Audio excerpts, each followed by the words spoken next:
নানান সংকটের মধ্য দিয়ে যাচ্ছে বিশ্ব অর্থনীতি। মহামারী পরবর্তী অর্থনৈতিক পুনরুদ্ধার প্রক্রিয়া, মার্কিন ফেডারেল রিজার্ভের সুদের হার বৃদ্ধি, ইউরোপ এবং এশিয়ায় মুদ্রাস্ফীতির প্রভাবে লাগামী হয়ে পড়েছে স্বর্ণের দাম।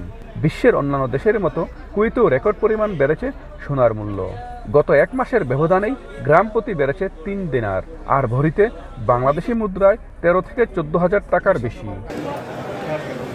কুয়েতে স্বর্ণের দাম আন্তর্জাতিক বাজারের সাথে তাল মিলিয়ে প্রতি মিনিটে পরিবর্তন হতে থাকে। দেশটির প্রত্যেকটি স্বর্ণের দোকানে কুয়েত সরকার নির্ধারিত অনলাইন মূল্য তালিকা রয়েছে। দিন দিন মূল্য বৃদ্ধির কারণে অনেক ক্রেতাই এখন স্বর্ণ কিনতে দ্বিধায় ভুগছেন। তবে দাম আরও বাড়তে পারে এই আশঙ্কায় ভবিষ্যৎ প্রয়োজনের কথা মাথায় রেখে কেউ কেউ স্বর্ণ কিনে রাখছেন বলে জানান। এক সপ্তাহ আগেও স্বর্ণের দাম কম ছিল, এখন হঠাৎ করে স্বর্ণের দাম বেড়ে যাওয়ার কারণে সর্বোচ্চ মনে হয় 28 দিনের রুবা স্বর্ণের দাম শুধু। এখন ভাগ্নারা চলে যাব দেশে, এর জন্যই কিনা। দাম বেশি বাজেটের থেকে বাইরে, তারপর আমি কি করব, পরিবারের জন্য নেওয়া লাগবে, তাই কিনতে আসছি।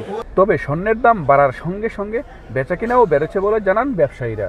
আগে বিক্রি একটু ভালো ছিল, এখন গোল্ড রেট বাড়ি যাওয়ার কারণে এখন বেচাকেনা আগের মতো তেমন নাই। ঈদের পরে 2-3 দিন বেচাকেনা হবে, এরপর আগের মতো আবার ঠান্ডা হয়ে যাবে। আগামী মাসে গোল্ডের প্রায় শুনতেছে 1 থেকে 1.5 গাড়ি আরও বাড়তে পারে।